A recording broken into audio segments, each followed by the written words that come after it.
Okay, so to remove your harness from the Britax Evolva, this is to take it from a Group 1 into a high back booster for your growing child. So the first thing you need to do is loosen your harness off. So if you pop your finger in there, and you can lengthen your straps and pull them as far out as you can get them. And then we're going to be largely working around the back of the seat now. So on here, what you need to do is actually remove these straps from the metal yoke. Okay, so it can be a little bit fiddly. You just need to hook them off the edge there and slide them off each side. And that's that part done. The next part you need to do is these bits here are for the chest straps, and you just need to pull them off each side as well. There we go.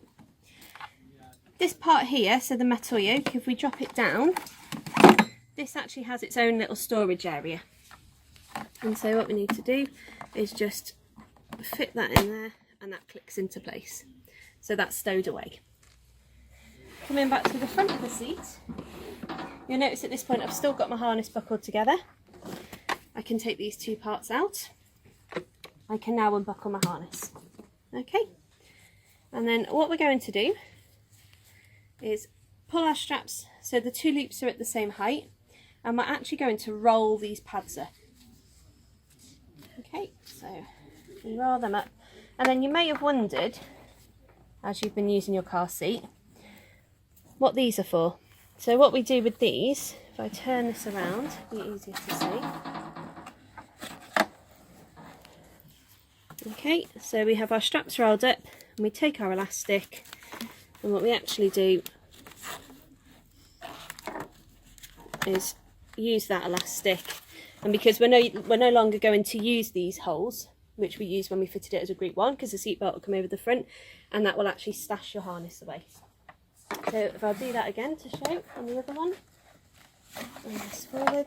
So you can do it from either side, you can do it from the front or the back. So again, get your loops level, and then you can roll those up. It doesn't particularly matter what way you roll them up, as long as they're nice and neat. And then you can pop them in there, and they stow away quite nicely there.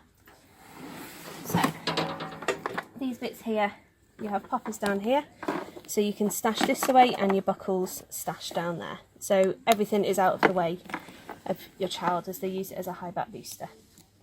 Lastly, we need to remove the buckle. So if you turn your seat on its back, and you can access this here. So what you have, this part is your buckle, so you need to slot it off here, and then what you're going to do is feed it back through on itself. Okay, so you can see that's going through here, and if I lift this up, if you pull the buckle up, that comes loose. And there's a little secret compartment for this. So if we open all this up down here, you will see that there's a little gap here, and your buckle stows away in there.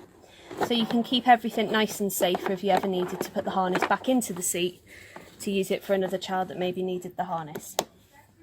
You can pop those back together, pop that down, pull that bit tight, and your seat now has no harness in it, so your child would sit in the car seat, and what you would now need to do is put your seat belt through the red belt guide here, like so,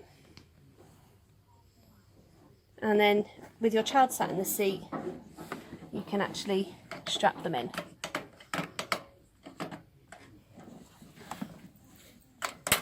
There we go. And then as your child is growing older and they're getting taller, there's a handle at the back of the seat here. If you squeeze that, you can actually extend it fully, and that's how you convert it to a high back booster.